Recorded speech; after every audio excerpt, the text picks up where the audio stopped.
கர்த்தர் என் மேய்ப்பராய் இருக்கிறார், நான் தாழ்ச்சி அடைவேன். அவர் என்னை புல்லுள்ள இடங்களில் மேய்த்து அமர்ந்த தண்ணீரில் என்னை கொண்டு போகிறார். அவரின் ஆத்மாவை தேய்ச்சி தம்முடைய நாமத்தை நிமித்தம் நீதி பாதைகளை நடத்துகிறார். நான் மரணயிருளில் பள்ளத்தாக்கில் நடந்தாலும் பொல்லாப்புக்கு பயப்படேன். தேவரீர் என்னோடு கூட இருக்கிறேர். உமது கோல் உமது தடியும் என்னை தேற்றும். சத்துருவின் முன்பாக நீர் எனக்கு ஒரு பந்தியை ஆயத்தப்படுத்தி என் தலையை மேலால் அபிஷேகம் பண்ணுகிறீர். ஜீவனுள்ள நாளெல்லாம் நன்மையை பெற்றுள்ளவர் நான் கர்த்தரை வேண்டினேன். இது தாவீதின் சங்கீதமாய் இருக்கிறது. இங்கே தாவீது 1ஆம் வசனத்திலே கர்த்தர் என் மேய்ப்பராய் இருக்கிறார், ஆகவே நான் தாழ்ச்சி அடைவேன் என்று சங்கீதக்காரன் தாவீது சொல்கிறார். கர்த்தர் என்னுடைய வாழ்க்கையிலே மேய்ப்பராய் இருக்கும்போது நான் என்ன செய்ய மாட்டேன், தாழ்ச்சி அடைய மாட்டேன் என்று சொல்கிறதை குறித்து பார்க்கிறோம்.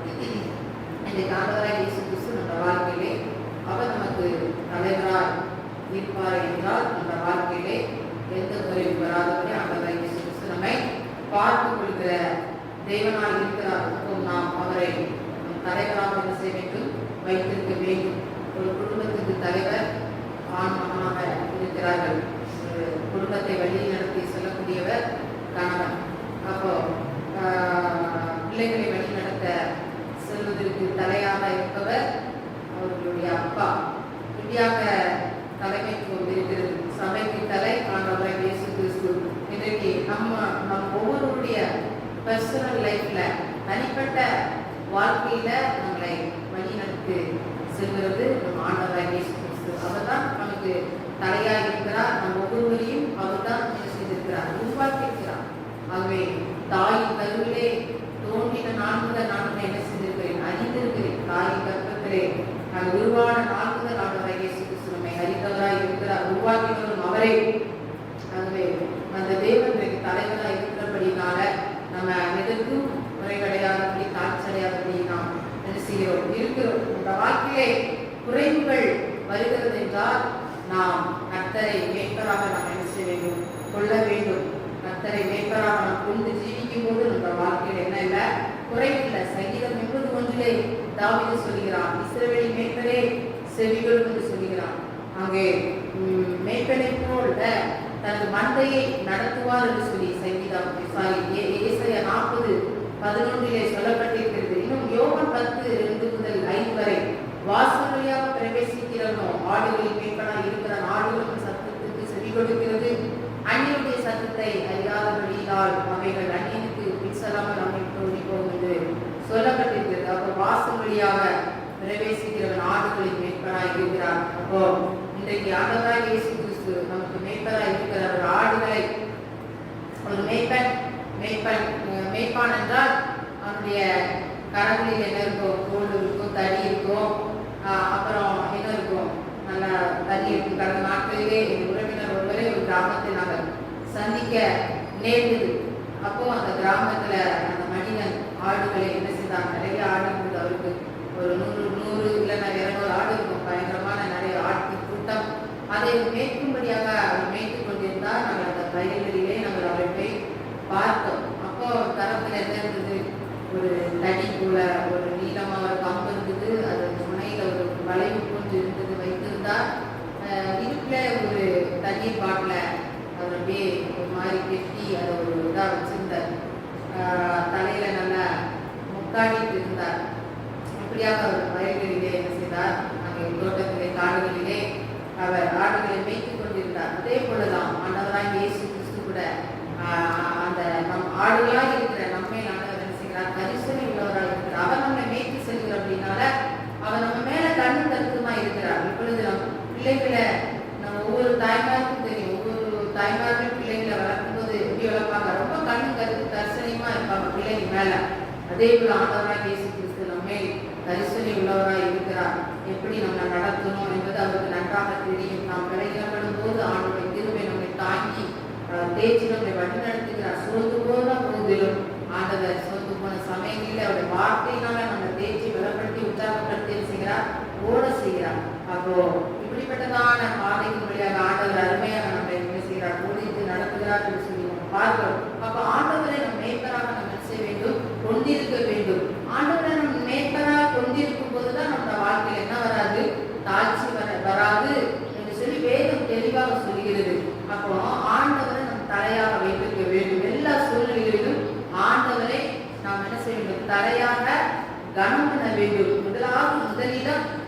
ஆண்டவருக்கே அவருக்கு நாம் கனத்தை மகிமை கொடுத்து நாம் செலுத்தி அவரை பிரியப்படுத்தி ஓடும்போது நம்ம வாழ்க்கையில் என்ன இருக்காது?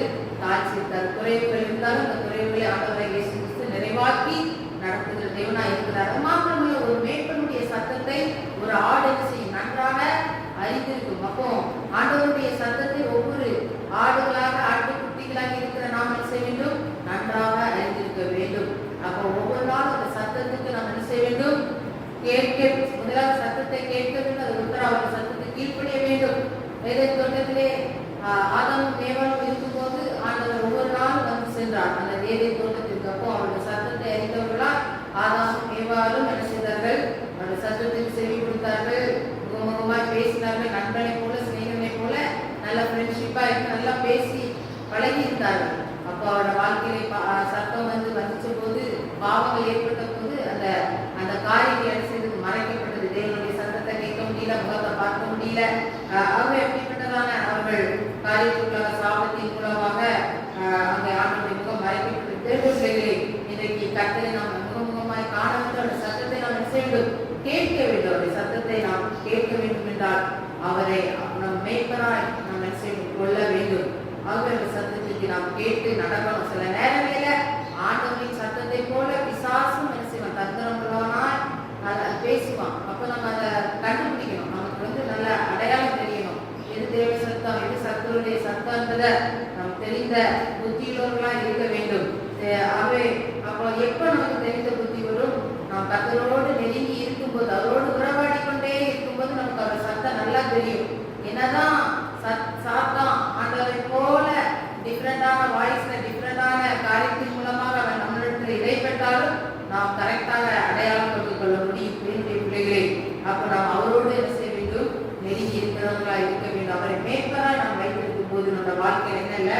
குறைவில்லை. 4ஆம் வசனம், நான் மரண பள்ளத்தாக்கை நடந்த பொல்லாப்புக்கு பயப்பட தேவையில் கோயில் தனிவினை நேற்று மரண பள்ளத்தாக்கு வழியாக நம்ம நடக்க சூழ்ந்தாலும் பொல்லாப்புக்கு என்ன செய்ய மாட்டேன், பயப்பட மாட்டேன் என்று தாவீது சொல்கிறார். இன்றைக்கு நம்முடைய வாழ்க்கையில் அநேக நேரங்களிலே மரண பயங்கள் வருகிறது. சில நேரங்களிலே வியாதிகள் வேதனைகளும் வரும்போது நம்ம நினைச்சுக்கிறோம், பயப்படுகிறோம். இந்த வியாதியை நம்ம மறித்து விடுவேனோ, இந்த போராட்டத்திலே நாம் மறித்து விடுவேனோ என்று சொல்லி நம்ம நினைச்சுக்கிறோம், பயப்படுகிறோம். மரணங்களின் பள்ளத்தாக்கு வழியாக தாவீதுடைய வாழ்க்கையில கூட அவனுக்கு மரணங்களின் பள்ளத்தாக்கு வந்தது. ஆடுகளை மேய்க்கும் போது காடுகளிலும் வனாந்தரங்களிலும் காடுகளிலும் அவன் என்ன செய்தான்? பயங்கர அடர்ந்த காடுகளில் என்ன செய்தான்?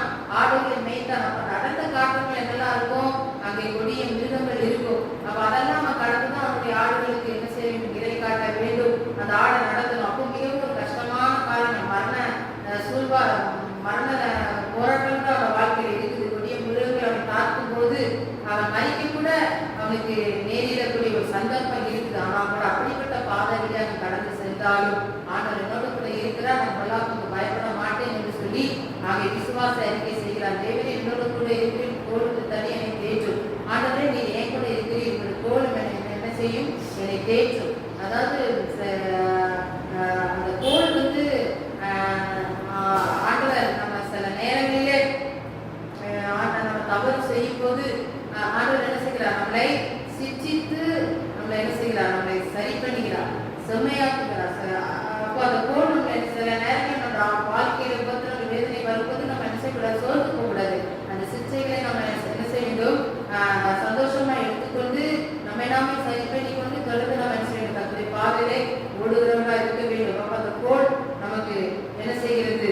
நம்மளை பாதுகாக்கிறதா இருக்கிறது. அந்த தடி ஆபத்துல அந்த ஆடுகள் சிக்கி இருக்கும் போது ஒரு முள்வேலிகளிலேயோ இல்லை அடர்ந்த காட்டுக்குள்ளேயோ செடிக்குள்ளேயோ முதற்குள்ளேயோ அது சிக்கி இருக்கும் போது அதை மீட்க முடியாதபடி அது இருக்கும்போது அந்த தடியை அந்த மேய்ப்பன் பயன்படுத்தி அதை விலக்கி அதை மீட்டெடுக்கிறவனா இருக்கிறான். ஆண்டவராகிய இயேசு கிறிஸ்து கூட அந்த ஆபத்திலே அவர் நமக்கு தடியை போல இருந்து ஆபத்திலிருந்து நம்மளை விலக்கி பாதுகாக்கிற தேவனா இருக்கிறார். அவைதாவது சொல்கிறார், நம் மரணங்களின் பலத்தை வாழ்க்கை மரணங்களின் பலத்தாக்கின் போராட்டங்கள் காணப்பட்டாலும் நீங்கள் ஒருபோது பயப்படாதீங்க. ஏன்? ஆனா ஆண்டவராகிய இயேசு கிறிஸ்துவின் தலைவனாகவும் மேய்ப்பராகவும் இருக்கிறவங்களோடு கூட இருக்கிறபடினால நீங்கள் பயப்பட வேண்டிய அவசியம் இல்லை. நிச்சயமாகவே அவர்களை பாதுகாத்து ஜெயமான பாதையிலே அவர் வழிநடத்த வல்லமையுள்ளவராக இருக்கிறார்.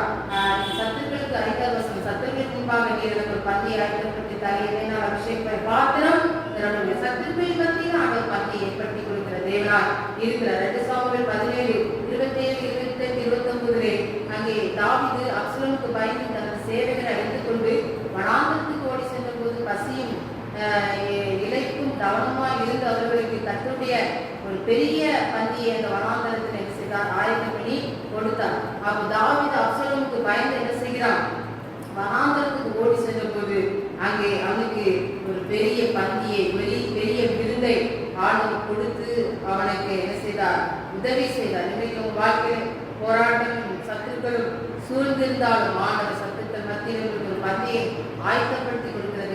இருக்கிற ஒரு சமயத்திலே ஒரு கோலியாத் என்ன செய்தார், பெலிஸ்தீனாகிய கோலியாத் இஸ்ரவேல் ஜனங்களை அழிக்கும்படிக்காக அவன் எழுப்பி நின்றபோது அங்கே ஒரு சிறிய தாவீது அவன் நான் அந்த கோலியாத்தை மேற்கொள்வேன் என்று சொல்லி விசுவாசத்தோடு நம்பிக்கையோடு அவன் என்ன செய்தான், அந்த கோலியாத்துக்கு முன்பதாக எதிர்கொண்டு நின்றான். அப்பொழுது அவன் கையில இருந்தது ஒரு 5 கூழாங்கற்களும் அதுதான் இருந்தது. அதை வைத்துக் கொண்டு அவன் என்ன செய்தான், கோலியாத்தை என்ன செய்தான், வீழ்த்தினான். அப்ப பாருங்க, அந்த பெரிய ஆயுதமோ பெரிய காரியங்களோ அவன் வைக்கல, அந்த கல்வினாலே அங்கே கோலியாத்தை மேற்கொண்டான். தேவனுடைய பிள்ளைகளே, அப்போ அந்த சத்துருவாகிய கோலியாத் அவனுடைய கூட்டத்திற்கு முன்பதாக அங்கே தாவீதுக்கு இஸ்ரவேல் ஜனங்களுக்கு ஒரு பந்தியை ஆண்டவரை ஆயத்தப்படுத்தி கொடுத்து அந்த இடத்திலே ஜெயத்தை ஆண்டவர் கட்டளையிட்டார். இன்றைக்கு கூட உங்களுடைய வாழ்க்கையிலே சத்துருவானவன் உங்களை மிரட்டுகிறானா, உன்னை அழிச்சிருவேன்னு சொல்றானா, உங்களை ஒன்றுலாம பண்ணிருவேன், உனக்கு ஆசீர்வாதத்தை தரமாட்டேன் அப்படின்னு சொல்லி உங்களோடு போராடி கொண்டிருக்கிறார். தேவனுடைய பிள்ளைகளே, நீங்கள் எதற்கும் பயப்பட தேவையில்லை. ஆண்டவராக இயேசு கிறிஸ்து உங்களுடைய உள்ளத்திலே உங்களுடைய வாழ்க்கையில் இருந்தால் அது மாத்திரம் போதும். அதை வைத்து நீங்கள் பெரிய கோலியாத்தை வீழ்த்துவதற்கு அது எளிதாக இருக்கும். கோலியாத் தோற்று புகழமாய் இருக்கிறான். சத்துக்கள் மத்தியில் உங்களுக்கு பந்தியை ஆண்டவராக இயேசு கிறிஸ்து ஆயத்தம் பண்ணுகிற தேவனாய் இருக்கிறார். ஏனென்றால் உங்கள் தலை எண்ணெயினால் அபிஷேகம் பண்ணப்பட்டிருக்கிறது. ஆகவே அந்த அபிஷேகத்தினாலே நீங்கள் என்ன செய்வீர்கள், சத்துருவை மேற்கொண்டு ஜெயமெடுக்கான உதவி செய்ய வல்லமை உள்ளவராய் இருக்கிறார். ஆராதனை ஜீவனுள்ள நாளெல்லாம் நன்மை கிருபை தொடர்ந்து கற்பனை விட்டு நிறுத்தினாங்களா, எனக்கு ஜீவனுள்ள நான் பூமியில ஜீவிக்கிற நாளெல்லாம் வாழ்க்கையில நன்மையும் கிருபை என்ற செய்வினை தொடர் மறுமாத்திரம் இல்லை. அங்க பரம ராஜ்யத்துக்குள்ளே கடந்து செல்லும்போது நான் கர்த்தருடைய வீட்டில் நீடித்த நாட்களாய் நிலைத்திருப்பேன். நித்திய காலமாய் ஆண்டவர் நம்மோடு நிலைத்திருக்க செய்ய வல்லமையுள்ளா இருக்கிறார். 1 Corinthians 15:19 சொல்லப்பட்டிருக்கிறது, இமைக்காக மாத்திரம் நாம் கிறிஸ்துவின் மேல் நம்பிக்கையுள்ளவராய் இருந்தால் பரிதேசிக்கப்பட்டவர்களாய் இருப்போம். ஆகவே இம்மைக்குரியவர்களாய் நாம் ஓடாதபடி அங்கே நித்தியத்திற்குரியவர்களாய் நாம் ஓடுகிற ஜனங்களாய் இருக்க வேண்டும். அது மாத்திரம் ஆண்டவராகிய இயேசு கிறிஸ்து இம்மைக்குரிய ஆசீர்வாதத்தையும் மறுமைக்குரிய ஆசீர்வாதத்தையும் இந்த ஆசீர்வாதத்தை அவர் தருகிறார். தேவனுடைய பிள்ளைகளே, ஆகவே ஜீவனுள்ள நாளெல்லாம் நன்மையும் கிருபையும் உங்களை தொடர்கிறதா இருக்கிறது. நீங்கள் கர்த்தருடைய வீட்டிலே நீடித்த நாட்களாய் நிலைத்திருக்கிறீர்கள். கர்த்தராமே ஆசீர்வதிப்பார். ஆண்டவர் நம்மோடு பேசட்டும். அல்லேலூயா. வாசிகள் நீதிமொழிகளின் புஸ்தகம் 28ஆம் அதிகாரம் 20ஆம் வசனத்தை வாசிக்கலாம். நீதிமொழிகளின் புஸ்தகம் 28ஆம் அதிகாரம் 20ஆம் வசனம், பக்கம் 787. பரிபூர்ண ஆசீர்வாதத்தை பெறுவார். அந்த 788ஆம் பக்கம் எல்லாம் சேர்ந்து 3 முறை வாசிப்போம். மனுஷன் பரிபூர்ண ஆசீர்வாதங்களை பெறுவான். மனுஷன் பரிபூர்ண ஆசீர்வாதங்களை பெறுவான். உண்மையுள்ள மனுஷன் பரிபூர்ண ஆசீர்வாதங்களை பெறுவான். அல்லேலூயா. அல்லேலூயா. அல்லேலூயா. ஆண்டவர் சொல்கிறார், உண்மையுள்ள மனுஷன் என்ன செய்வார், பரிபூர்ண ஆசீர்வாதங்களை பெறுவார். அல்லேலூயா. எத்தனை பேர் விரும்புகிறீர்கள் ஆண்டவரை பரிபூர்ணமாய் ஆசீர்வதிக்க? அல்லேலூயா. ஆபிரகாமை குறித்து அவருடைய வேலைக்காரன் சொல்கிறார், என் எஜமானை கர்த்தர் மிகவும் ஆசீர்வதித்திருக்கிறார். அல்லேலூயா சொல்லுங்க. ஏதோ கொஞ்சம் குறைவாக இல்லை என்று சொல்கிறது. ஈசாக்கு அந்த தேசத்திலே விளைவித்தார். கர்த்தர் அவனை ஆசீர்வதித்தார், 100 மடங்கு பலனை அடைந்தார். அல்லேலூயா சொல்லுங்க. தேவன் ஒரு மனுஷனை ஆசீர்வதித்தால் அவன் எத்தனை முறை ஆசீர்வதிக்கிறோம்? 100க்கு 100. அல்லேலூயா சொல்லுங்க. 50 அல்ல, 70 அல்ல, 80 அல்ல. பிள்ளைகள் 100க்கு 100 எடுத்தால் நமக்கு எப்படி இருக்கும்? சந்தோஷமா இருக்கும். என் பிள்ளை நல்லா படிக்கிறான், என் பையன் நல்லா படிக்கிறான்னு சொல்லி நம்ம என்ன செய்வோம்? சந்தோஷம். அரசாங்கத்துக்கு அவங்க எளிதா அவங்க என்ன படிக்கணுமோ அதை என்ன செய்யலாம்? படிக்கலாம். ஆண்டவர் நம்மை எப்படி ஆசீர்வதிக்க விரும்புகிறார்? 100க்கு 100 ஆசீர்வதிக்க விரும்புகிறார். ஒரு அல்லேலூயா சொல்லுங்க. 30 அல்ல, 60 அல்ல, 90 அல்ல, 100ஆக நம்மை ஆசீர்வதிக்க விரும்புகிறார். ஒரு அல்லேலூயா சொல்லுங்க. அப்போ இங்கே வேதம் சொல்கிறது, ஒரு மனுஷன் நாம் எப்படி இருக்க வேண்டும்? உண்மையாக காணப்பட வேண்டும். ஒரு அல்லேலூயா சொல்லுங்க. அதே மாதிரி ஒரு மனுஷன் எப்படி இருக்கணும் சொல்லுங்க? உண்மையா இருக்கணும். இன்னைக்கு அநேகர் எப்படி இருக்கிறாங்க? உள்ள ஒரு வாழ்க்கை, வெளியே ஒரு வாழ்க்கை வாழ்ந்துட்டு இருக்காங்க. உண்மையா இல்லையா சொல்லுங்க? சொல்லுங்க. சபைக்கு வந்தா என்ன செய்வாங்க? பரிசுத்தமா இருப்பாங்க. சபைக்கு வந்தா எப்படி இருப்பாங்க? தேவனுக்கு பயந்து இருப்பாங்க. ஆனா வீட்டுல போனா அவங்களுடைய வாழ்க்கை எப்படி இருக்கும்? தேவனுக்கு பிரியமில்லாத காரியங்கள் இருக்கும். நம்ம எங்க இருந்தாலும் ஆண்டவர் நம்மோடு கூட இருக்கிறாருங்கிற ஒரு பயம் நமக்குள்ள இருக்கணும். அல்லேலூயா சொல்லுங்க. அதற்கு உதாரணம் யார் சொல்லுங்க பார்க்கலாம்? வேதத்துல ஒரு உதாரணம் கொடுத்தா யார் சொல்லலாம்? சொல்லுங்க, சொல்லுங்களேன். உங்களுக்கு தெரியாதா? உண்மைக்கு ஒரு உதாரணம் யாரு? யோசேப். யாரு? யோசேப். யோசேப் ஆதியாகமம் 37ஆம் அதிகாரத்துல அந்த யாக்கோபுடைய எத்தனாவது பையன்? 11வது பையன். எத்தனாவது மகன் சொல்லுங்க பார்க்கலாம்? 11வது மகன் தான் யோசேப். ராகேலுக்கு ரொம்ப வருஷமா குழந்தை இல்லாம இருந்துச்சு. அப்போ தேவனிடத்துல ஜெபம் பண்றான், ஆண்டவரே நீர் எனக்கு ஒரு பிள்ளையை கொடுக்கணும்னு சொல்லி. அப்போ கர்த்தர் யோசேப்பை கொடுத்தார். அல்லேலூயா சொல்லுங்க. அவன் தேவனுக்கு பயந்தவனாக இருந்தான், தீமை விட்டு விலகிறவனாக இருந்தான், தன் சகோதரனுடைய அக்கிரமங்களை தகப்பனுக்கு அறிவிக்கிறவனாய் காணப்பட்டான். இது நிமித்தம் அவனுடைய சகோதரர்கள் அவனை கொலை செய்ய வைத்தார்கள். அல்லேலூயா சொல்லுங்க. அப்போ நீங்க உண்மையா இருந்தா என்ன நடக்கும்? உங்களை கொலை கூட செய்ய நினைப்பாங்க. அல்லேலூயா. நீங்க உண்மையா இருந்தா என்ன செய்வாங்க? உங்களை கொல்ல கூட நினைப்பாங்க. அல்லேலூயா. இந்த உலகம் எப்படி இருக்குது? அட்ஜஸ்ட் பண்ணி போகணும். அடுத்த இருக்குது. ஆண்டவர் சொல்றார், ரோமர் 12ஆம் அதிகாரம் 1-2 வசனங்களை வாசிக்க பார்க்கலாம். ரோமர் 12ஆம் அதிகாரம் 1-2 வசனங்களை வாசிக்க பார்க்கலாம். Praise the Lord. எடுத்தவங்க வாசிங்க. ரோமர் 12:1-2. இப்படி இருக்க சகோதரர்களே, உங்கள் சரீரங்களை பரிசுத்தமும் தேவனுக்கு பிரியமுமான ஜீவ பலியாக ஒப்புக் கொடுக்க வேண்டும் என்று தேவனுடைய இரக்கங்களை முன்னிட்டு உங்களை வேண்டிக் கொள்கிறேன். இதுவே நீங்கள் செய்யத்தக்க புத்தியுள்ள ஆராதனை. நீங்கள் இந்த பிரபஞ்சத்திற்கு ஆண்டவர் சொல்றார், நீங்க இந்த உலகத்துக்கு ஒத்த வேஷம் தரிக்காதீங்க. ஒரு அல்லேலூயா சொல்லுங்க. அல்லேலூயா, அல்லேலூயா. நீங்க நடிகர்கள் பாருங்க, அவங்க சினிமாலையும் நடிப்பாங்க, வீட்லயே என்ன செய்வாங்க? நடிப்பாங்க. சினிமாலையும் நடிப்பாங்க, வீட்லயும் நடிப்பாங்க. ஒரு இதுல போட்டுருந்தாங்க, நடிகர் நடித்தால் அவருக்கு என்ன கிடைக்கும்? நடிகர் நடித்தால் அவருக்கு என்னமா கிடைக்கும்? நடிச்சுட்டு என்ன கேட்பாங்க? சம்பளம் வாங்கிட்டு போவாங்க. தெய்வ பிள்ளைகள் நடித்தா என்ன கிடைக்கும்? அடி கிடைக்கும். எசபா பிள்ளைங்க நம்ம நடிச்சா என்ன கிடைக்கும்? ஆண்டவர் அடிப்பாங்க. அல்லேலூயா. யோசேப்புடைய வாழ்க்கை தேவனுக்கு பிரியமாக இருந்தது. அவன் கர்த்தருக்கு பயந்து நடந்தான். வாலிப வயசு தான். நாங்க கடந்த வாரத்தில் நாங்க எங்க வீட்டுல அப்பா தான் இருக்கோம். அம்மா பார்த்தீங்கன்னால அப்பா தனிமையில ரொம்ப ஃபீல் பண்றாரு சொல்லி நானும் பாசமாவும் அந்த வெள்ளிக்கிழமை வரைக்கும் அங்க இருந்தோம்.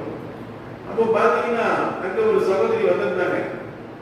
அந்த பையன் 12th படிக்கிறான், +2 படிக்கிற பையன். தாய் புருஷன் இறந்துட்டா. அவன் ஒரு கொஞ்ச வயசு, அவள் விதவை. அவளுக்கு 2 பசங்க.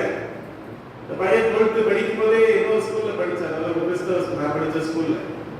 அங்க பிரச்சனைன்னு சொல்லி ஒரு அரசாங்க ஸ்கூல்ல அங்க சொல்ற பக்கத்துல அவனை சேர்ந்தாங்க. அங்கேயும் பிரச்சனை. நான் சொல்றேன், நான் வீட்டுல இருக்க மாட்டேன், ஓடி போயிருவேன், காசு கொடு. நல்லா பிசி வாசிக்கலாம் போற காசு கிடைச்சுன்னா எழுதியா அவனே இந்த ஆன்லைன்ல ஆர்டர் பண்றான். அது நான் இது வேணும் சொல்லி ஆர்டர் பண்றான். தாய்க்கு கொஞ்சம் பென்ஷன் கிடைக்கும்.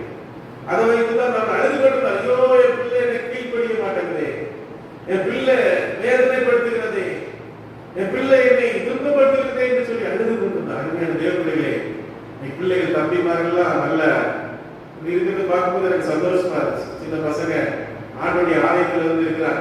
நம்ம நல்ல பெற்றோர்கள் கர்த்தருக்காக சோதரம். அப்படி பிள்ளைகளை கர்த்தருக்காக வளர்க்கணும். நம்ம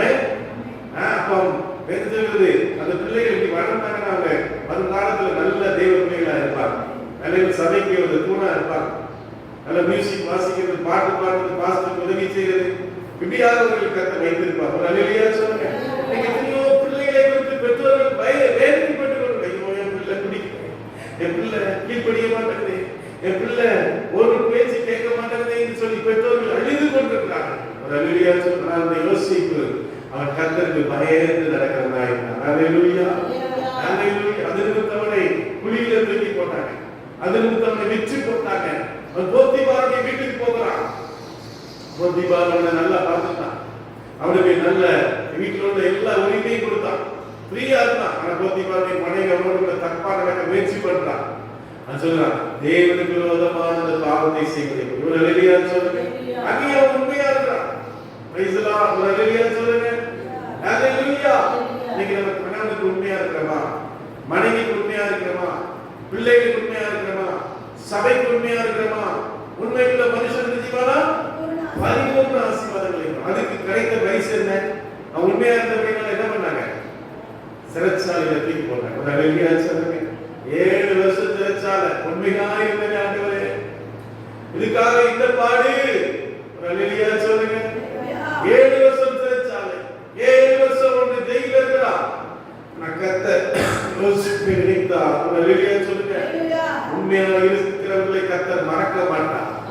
கர்த்தர் அவர்களோடு கூட இருப்பார். வேதத்தில் கர்த்தர் யோசேப்போடு கூட இருந்தார். எல்லா கரங்களை தட்டி கர்த்தரை ஸ்தோத்திரம் பண்ணுவோம். வேதத்தில் சீக்கிரமா கையில் நமக்கு ஆயிடுச்சு. சீக்கிரமா அப்படி பேசி போயிடுற வசனம் எடுத்து சொல்றது இது இல்லை. ஆகியாலும் நீங்க 37 வாசத்தை பார்த்தீங்கன்னா தெரியும். 39 வசனம் கர்த்தர் யோசேப்போடு கூட இருந்தார். ஒரு அல்லேலூயா சொல்லுங்க. கர்த்தர் நமக்கு நல்ல ஞானத்தை கொடுத்தார். சொப்பனங்களை அங்கே வியாக்கியானம் பண்ணுகிற ஞானத்தை கொடுத்தார். அல்லேலூயா. முதல்ல 2 பேரும் கேட்கறாங்க, ஐயாவுக்கு நான் இப்படி சொப்பனம் கட்டையா, நாங்க இதுக்கு அர்த்தம் என்ன? அதுக்கு கரெக்டா சொல்றான். அது சொல்லிட்டு சொல்றான், நீங்க வாழ்ந்திருக்கும் போது என்னை நினைத்துக் கொள்ளுங்க. நான் அந்த சிறைச்சாலையில் இருக்க வேண்டியவன் அல்ல, நான் வாழ வேண்டியவன், நான் சிறையில் இருக்கிறேன். ஆண்டவர் சொன்னார், டேய் மனுஷன் உன்னை நினைக்க மாட்டாடா, கர்த்தர் உன்னை நினைப்பாங்க. ஒரு அல்லேலூயா சொல்லு. வேதம் சொல்லு. அவர்கள் மறந்து போனாங்க. உங்களை நினைப்பேன்னு சொன்னாங்களா மறந்து போயிடுவாங்க. உங்களுக்கு உதவி செய்யறேன்னு சொன்னாங்களா மறந்து போயிடுவாங்க. பெற்றோர்கள் மறந்து போயிடுவாங்க. பிள்ளைகள் மறைந்து போயிடுவாங்க. இன்னைக்கு நம்ம எத்தனையோ பேருக்கு உதவி செஞ்சிருக்கோம், அப்படிதானே? எத்தனையோ பேருக்கு நன்மை செஞ்சிருக்கோம், அப்படிதானே? எவ்வளவு கஷ்டத்தின் மத்தியில நம்ம எத்தனையோ ஆனா எத்தனையோ பேர் நம்ம என்ன செஞ்சாங்க? மறந்து போயிட்டாங்க. நம்மளை பார்த்தாலே புரிஞ்சு அப்படி திருப்பி போயிடுவாங்க, நினைக்க மாட்டாங்க. நெத்தா இல்லையா? உண்மையா இல்லையா? எல்லாருக்கும் அந்த அனுபவம் இருக்கு. மறவே அவனை நினைச்சாங்க, மறந்துட்டாங்க. ஆனா கர்த்தர் ஒரு நாள் அவனை நினைத்தார். அல்லேலூயா சொல்லுங்க. யோசேப்பை நீ சிறைச்சாலையில் இருக்க வேண்டியதல்ல, இந்த எகிப்தை ஆள வேண்டியதல்ல. கரங்களை தட்டி கர்த்தரை ஸ்தோத்திரம்.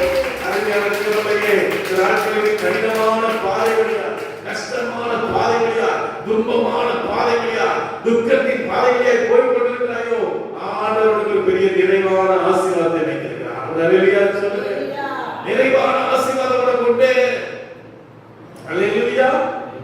கடந்த நாட்களிலே எங்க சபையில பாத்தீங்கன்னா ஊழியக்காரர்களுக்கு ஒரு ஊழியர் ஜெபம் நடந்துச்சாங்க. அதனால ஊழியர் ஜெபம் அட்டன் பண்ண ரொம்ப ஆசைப்பட்டேன். 4 மணிக்கு அட்டன் பண்ணிருந்தோம். ஊழியர் வச்சு நிறைய ஊழியக்காரர்கள் நிறைய கோயில்பட்டியில இருந்து ஒரு ஊழியக்காரர், அவருடைய சபரிமலைக்கு மாறப்பட்டவர். அவரு வச்சுக்கு கொஞ்சம் வயசு தான். அவரு வந்து நல்ல அருமையான பிரசங்கம் பண்ணார். கூட்டம் முடியறதுக்கு 3 ஆயிடுச்சு. அல்லேலூயா. அங்க அப்பா சர்ச்சில் பாத்தீங்கன்னா டெய்லி அதிகாலை ஜெபம் நடக்கும். கிட்டத்தட்ட ஒரு 100 பேர் வருவாங்க. எத்தனை பேர் வராங்க? 4 மணி 5 மணிக்கு எத்தனை பேர் வராங்க? 100 பேர் வர்றாங்க. அப்போ நம்மளா இருந்தா நான் தூக்கிட்டேன், என்னால முடியல. நான் வந்து தூக்கிட்டேன். பாருங்க, அவரு 1 மணி நேரம் தூக்கி, அவருக்கு 76 வயசா, 1 மணி நேரம் தூக்கி முடிச்சு கரெக்டா 4 மணிக்கு எழுப்பி திருப்பி என்ன பண்ணார்? அந்த ஜெபத்தை அவர் அட்டன் பண்ணிட்டார். எவ்வளவு பாத்தீங்களா? இதான் உண்மை. முடியுமா? நம்ம வயசாயிடுச்சு பாஸ்டர், ஜெபம் விலைகளமா இருக்கு பாஸ்டர். தேவன் எப்படி நம்மை ஆசீர்வதிக்க முடியும்? தேவன் நம்மை எப்படி உயர்த்த முடியும்? நம்மை நாமே தேவனுக்கு ஒப்பு கொடுக்கும் போது, ஒரு அல்லேலூயா சொல்லுங்க. ஆமென். ஜீவ பலியாக ஒப்பு கொடுக்கும் போது எவ்வளவு கஷ்டம் பாத்தீங்களா? அதனால முடியல. நான் 10 மணி வரைக்கும் தூங்கினேன், முடிச்சிருந்தனால முடியல. நான் சொன்னேன், அது 1 மணி நேரம் தூங்கிட்டு தூக்கமே கிடையாது. அம்மா எனக்கு ரொம்ப வேலை ரொம்ப சொன்னார், பசங்க நீங்களா இருக்கும்போது நல்லா இருக்கு, ரூம்ல போனா என்னால ரொம்ப கஷ்டமா இருக்கு. 50 வருஷம் கடந்த மே 19 தான் அவங்க 50வது வருஷத்தை கொண்டாடினாங்க. போயிருந்தோம். அதுக்குள்ள திடீர்னு இறந்துட்டாங்க. கஷ்டம் தான். ஆனால் அதன் பத்தியில் எங்க அம்மா இறந்து அடுத்த நாளே பார்த்தீங்கன்னா காலை ஜனத்தை நடத்தினாங்க. 10-20 வந்திருந்தாங்க. எல்லாரும் கட்டி இருக்கும். இழப்பு வந்தா ரொம்ப கஷ்டமா இருக்கும். அடுத்த நாள் அந்த 6ஆம் தேதி இறந்துட்டாங்க. 7ஆம் தேதி காலையில ஜெபம் நடத்துறாங்க. ஆண்டவர் மேல நமக்கு ஒரு அளவிறந்த ஒரு அன்பு தேவையாயிருக்கு. வெளியா சொல்லுங்க. ஏதோ தானோ இந்த அல்ல. இன்னைக்கு நாங்க அங்க போய் அதிகமா ஜெபத்துல அந்த 3 வேளை நடக்குது. காலையில மத்தியானம் ராத்திரி ஜெபம் நடக்குது. எங்களுக்கு ரொம்ப சந்தோஷமா இருக்கு. ஒரே ஜெபத்திலே நாங்க அப்படி இருக்கிறது எங்களுக்கு ரொம்ப சந்தோஷமா இருக்கு. தெய்வ பிள்ளைகள் இன்னைக்கு தெய்வ பிள்ளைகள் அதான் நம்முடைய வாழ்க்கை. இந்த உலக வாழ்க்கை எவ்வளவு காசு பணம் இருந்தாலும் அது இருந்தாலும் என்ன இல்லை சொல்லுங்க, நிம்மதி இல்லை. ஒரு பாலா அந்த தம்பி பாத்தீங்கன்னா நிறைய உதவி செஞ்சார். இப்பதான் போயிட்டு இருக்கு. அப்ப அந்த உதவி செஞ்ச தம்பி என்ன பண்றாங்க, எல்லாரும் என்ன சொல்றாங்க, நீ ஏமாத்திட்ட, நீ அப்படி செஞ்சிட்ட, இப்படி செஞ்சு உலகம் என்ன சொல்லுங்க, நீங்க நன்மையே செஞ்சாலும் கூட உங்களை குறித்து தவறாய் தான் பேசும். ஆண்டவர் உங்களை குறித்து பெருமையா பேசுவார். எனக்கு இல்ல, என் மகன் என்னை நேசிக்கிறவர், எனக்காக யாவை செய்கிறவர் சொல்லுங்க. ஆண்டவர் சிறைச்சாலை கிடந்த யோசேப்பை கர்த்தர் அந்த தேசத்துடைய அதிபதியாய் மாற்றினார். எல்லா காரணங்களையும் அடுத்ததாக நம்ம பார்க்க வேண்டிய ஒரு மனிதன் யார் என்றால் அவர் தான் யோசுவா. சொல்லுங்க. மோசையோடு கூட இருந்த ஒரு வாலிப மகன். மோசைக்கு 80 வயது, 40 வயது. இவனை குறித்து யாத்ராகமம் 16ஆம் அதிகாரத்தில் சொல்லப்படும் இஸ்ரவேல் ஜனங்கள் அந்த செங்கடலை கடந்து நின்றாங்க. அமெரிக்கர்கள் யுத்தம் பண்ண வருகிறாங்க. அமெரிக்கர்கள் யுத்தம் பண்ண வரும்போது இந்த இளம் வயதான யோசுவா அந்த சோதரன் அவன் அந்த பால் அவனுக்கெல்லாம் யுத்தம் பண்ணி பழக்கமே கிடையாது. அடிமைத்தனம், வீடு கட்டி தான் பழக்கம். அங்க இருக்கிற போன்ற பகுதிகளிலே பெரிய பில்டிங்கிலே பார்வன் உண்டாக்கி கொண்டிருந்தான். அதை தான் அவன் செஞ்சுட்டு இருந்தான். ஆனா யோசுவாவுக்கு கர்த்தர் பலத்தை கொடுத்தார். தேவன் சொல்லி கையை யுத்தத்துக்கு என்ன செய்கிறார், படைப்பிடிக்கிறார். பாருங்க, அந்த தாவீதுடைய வாழ்க்கையில் அவர் என்ன பண்றாரு, ஆடுதான் பேசிட்டு இருந்தாரு. நான் ஒரு நாள் திடீர்னு அங்க போறாரு, கோலியாத், ஒரு பெரிய கோலியாத் இருக்கிறார். இந்த தாவீதுக்கு அவன் ஏசப்பாவை குறித்து தப்பா பேசுறான். அவனுக்கு ரொம்ப கோபம் வந்துருச்சு. ஏசப்பாவை குறித்து தப்பா பேசுறியா அப்படின்னு சொல்லிட்டு அவனை ஒரு கல் எடுத்து அவன் தலையில அடிச்சு அவனை கொல்லிட்டு அவன் வாழ், பெரிய வாழ், தூக்கவே முடியாது, அதை வச்சு அவன் கழுத்தை வெட்டி அவனை தூக்கிடுவான். அவரை வெளியா சொல்லுங்க. ஆண்டவனுடைய கைகளை போருக்கு பழக்க வைக்கிறார். அவரை வெளியா சொல்லுங்க. 6ஆம் அதிகாரம் 10ஆம் வசனம் சொல்கிறது, மாம்சத்தோடு இரத்தத்தோடும் அல்ல, ஆவியோடும் துணைத்தனங்களோடும் அந்த கால லோகாதிபதிகளோடு உங்களுக்கு என்ன உண்டு, போராட்டம் உண்டு. அப்ப போராடுகிறதுக்கு நமக்கு என்ன தேவை, போர் ஆயுதங்கள் தேவை, போராடக்கூடிய சக்தி தேவை, பலம் தேவை. இதை கொடுக்கிறவர் யார் சொல்லுங்க, ஆண்டவராகி கர்த்தர். அல்லேலூயா சொல்லுங்க. ஹalleluya. மனைவிட்ட போராடாதீங்க, பிள்ளைகிட்ட போராடாதீங்க, பக்கத்து வீட்டுக்கார ஆண்டவரோடு போராடுங்க. அல்லேலூயா. யாக்கோபு ஒரு நாளிலே அவன் அங்கே அவனுடைய சகோதரனுக்கு விரோதமாய் வருகிறான். 400 பேரோட வர்றான். ஒட்டகத்திலையும் குதிரையிலையும் அப்படியே பாஞ்சு வந்துட்டு இருக்கிறான். யாக்கோபு ஆண்டவருடைய சகோதரி போராடுகிறான். அல்லேலூயா சொல்லுங்க. அவன் ராத்திரி முழுவதும் போராட, ஆண்டவரே என்னுடைய சகோதரன் என்னோடு யுத்தம் பண்ண வருகிறான். 20 வருஷத்துக்கு முன்பதாக நான் ஏமாத்திட்டேன், அவன் ஆசீர்வாதத்தை ஏமாத்தி பறிச்சுட்டேன், அவன் சேஷ்ட புத்திரவாதத்தை ஏமாத்திட்டேன், இப்போ என்ன கொல்ல வரான்பா, நீ தான் என்னை காப்பாற்ற வேண்டும். அல்லேலூயா சொல்லுங்க. அவனுடைய சகோதரன் போராட சொல்ல நான் போறேங்கிறா. இல்ல, விட மாட்டேன், நீ என்னை ஆசீர்வதித்தாலும் நீ விட மாட்டேன், உடைய பலத்தை எனக்கு தரணும், உடைய கிருபையை எனக்கு தரணும், உடைய அபிஷேகத்தை எனக்கு தரணும் என்று சொல்லி அவன் போராடி ஜெபித்த போது தேவன் அவனை ஆசீர்வதித்தார். அல்லேலூயா. அவனை பார்த்து சொன்னார், இனி உன் பேர் யாக்கோபு அல்ல, நீ இஸ்ரவேல். அல்லேலூயா சொல்லுங்க. இதுவரைக்கும் நீ எத்தனா இருந்தா, நீ ஏமாத்துகிறதா இருந்தா, இனி நீ ஆசீர்வதிக்கப்பட்ட ஒரு மகன். அல்லேலூயா சொல்லுங்க. ஓ, நீ அநேகருக்கு அந்த உலகத்துக்கு நீ ஒரு ஆசீர்வாதமான மகன். ஒரு அல்லேலூயா சொல்லுங்க. அல்லேலூயா. அல்லேலூயா. தேவனுடைய கர்த்தர் ஆசீர்வதிக்க போகிறார். நீ ஆண்டவரே எனக்கு கிருபைகளை தாங்க, வரங்களை தாங்க, உமக்காக நான் ஊழியம் செய்யணும், உமக்காக ஆத்துமாக்களை ஆதாயம் பண்ணணும். ஒரு அல்லேலூயா. தூத்துக்குடி பட்டணம் எப்படி பண்ணணும்? பெரிய பட்டணம். ஆண்டவருடைய சுவிசேஷத்தை அறிவிங்க. அம்மா பாத்தீங்கன்னா நான் சின்ன பையனா இருக்கும்போது அங்கே ஆண்டவர் அறியாத பிள்ளைங்க வீட்டுக்குள்ளெல்லாம் போய் என்னை கூட்டிட்டு போவாங்க. கூட்டு போய் உட்கார்ந்து ஆண்டவரை குறித்து சொல்லுவாங்க.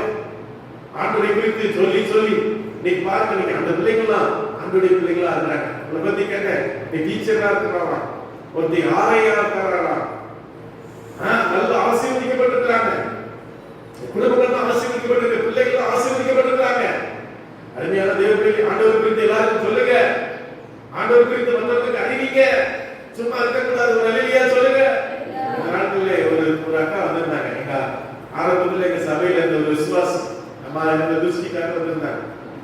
அப்போ அவங்க பாருங்க, அவங்க போய் அந்த நாட்கள் அநேகருக்கு பூஜாரி குடும்பத்துல போய் சுவிசேஷம் சொன்னாங்க. பூஜா அவங்களுக்கு போய் சுவிசேஷம் சொன்னாங்க. நீங்க அந்த பிள்ளைகள்லாம் ஆண்டவருடைய ஊழியத்தை செய்கிறவர்களா இருக்காங்க. ஒரு அல்லேலூயா சொல்லுங்க. அல்லேலூயா. சுவிசேஷத்தை சமயம் வாய்க்காவிட்டாலும் நீங்க சொல்லணும். இயேசு நல்லவர், இயேசு உங்களுக்கு அற்புதம் செய்வார், இயேசு உங்களை வாங்க, எங்க சபைக்கு வாங்க, ஞாயிற்றுக்கிழமை உங்களுக்கு ஒரு ஆராதனைக்கு வாங்க, அப்படி கூப்பிடுங்க, ஆண்டவரை பத்தி சொல்லுங்க, பயப்படாதீங்க, வெட்கப்படாதீங்க, கர்த்தர் உங்களை ஆசீர்வதிப்பார். ஒரு அல்லேலூயா சொல்லுங்க. அப்ப இந்த யோசுவாவுடைய வாழ்க்கையிலே கர்த்தருடைய யுத்த வீரனாய் மாற்றினார். மோசே 40 நாள் ஆண்டவருடைய சமூகத்தில் போய் இருக்கிறான். இல்ல அங்க போக முடியாது, அவன் போக முடியாது, மோசே கூட போக முடியாது. இடையே 40 நாள் ஆண்டவருடைய அவனுக்காக மோசேக்காக குசியாமல் குடியாமல் காத்திருக்கிறார். ஒரு அல்லேலூயா சொல்லுங்க. மோசே மரித்த உடனே கர்த்தர் சொல்கிறார், யோசுவா யோசுவா, நீ தாசனாகிய மோசே மரித்து போனான், ஆனாலும் நான் உன் கூட இருப்பேன். ஒரு அல்லேலூயா சொல்லுங்க. நீ தான் அந்த ஜனங்களை நீ வாக்குத்தத்தம் பண்ணப்பட்ட தேசத்துக்கு கொண்டு போவாய். எல்லா கரங்களையும் தெரிகிறதை சோதனை, எல்லா கரங்களையும் தெரிகிறதை சோதனை.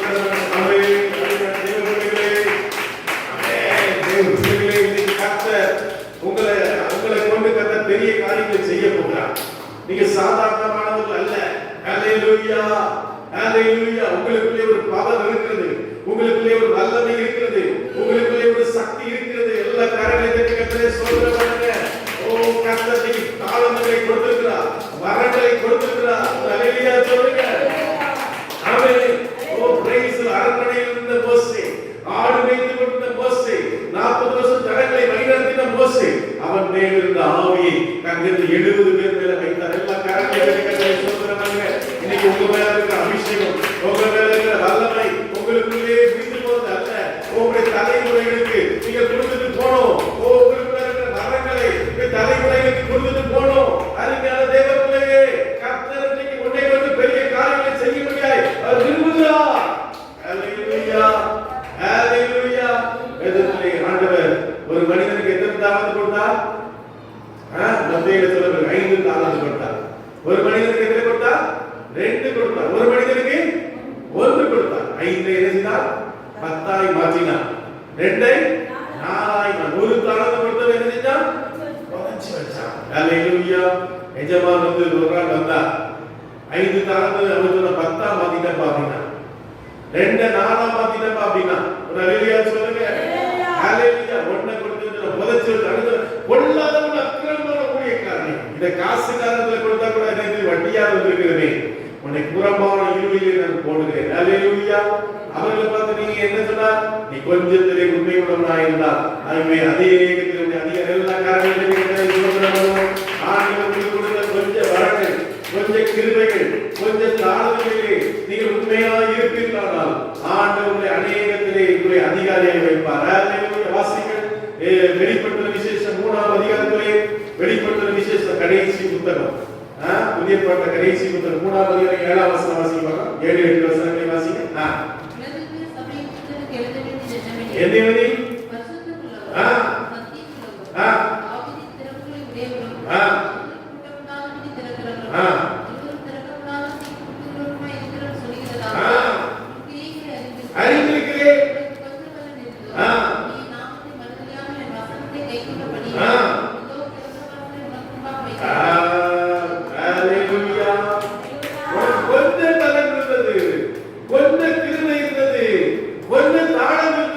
உண்மையா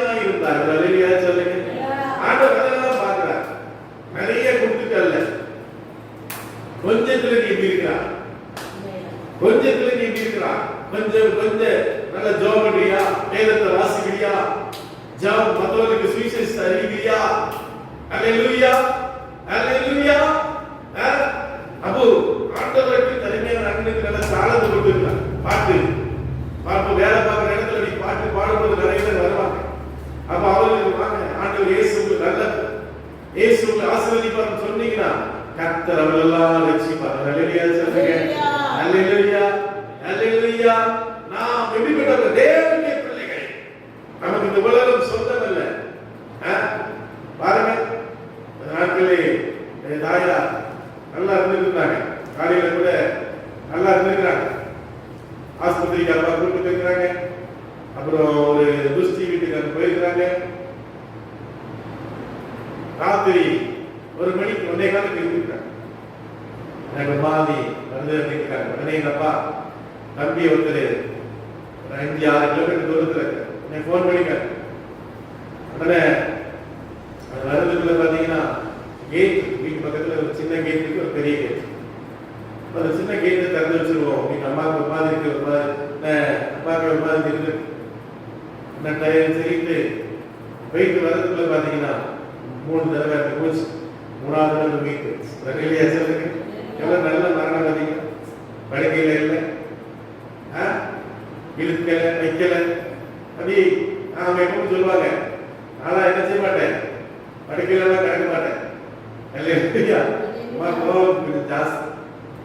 எங்க அப்பா சொல்லுவார், ஏய் இப்படி கோபப்படக்கூடாது, கோபப்பட்டா உன்னை படுக்கையில அவங்க எங்க அப்பா சொல்லிட்டாங்க, படுக்கையில நான் விட மாட்டேன். அங்க கண்ணை போட்டாங்க, கண்ணை நல்லையா சொல்லுங்க. நல்லையா 2 மணிக்கு தம்பி போன் அடிக்கிறப்பா மரணத்துக்கு போயிட்டாங்க. அது நல்லையா சொல்லுங்க. நம்ம ஆயத்தமா இருக்கணும். நம்ம மரணம் எப்போ வரும் சொல்ல முடியாது. இந்த வருஷம் 100 வருஷம் 130 வருஷம் ஜப்பானியர்கள் மாதிரி வாழ்வு சொல்ல முடியாது. ஆண்டவர் எப்போ நம்ம அழைத்தாலும் நம்ம மகிழ்ச்சியில் ஆயத்தமா இருக்கிறது. அல்லேலூயா சொல்லுங்க. ஆண்டவர் நம்மளை பார்த்து சொல்லுங்க, கொஞ்சத்திலே உண்மையாக இருந்தாய், அநேகத்தினுடைய எல்லா கண்களையும் நாம்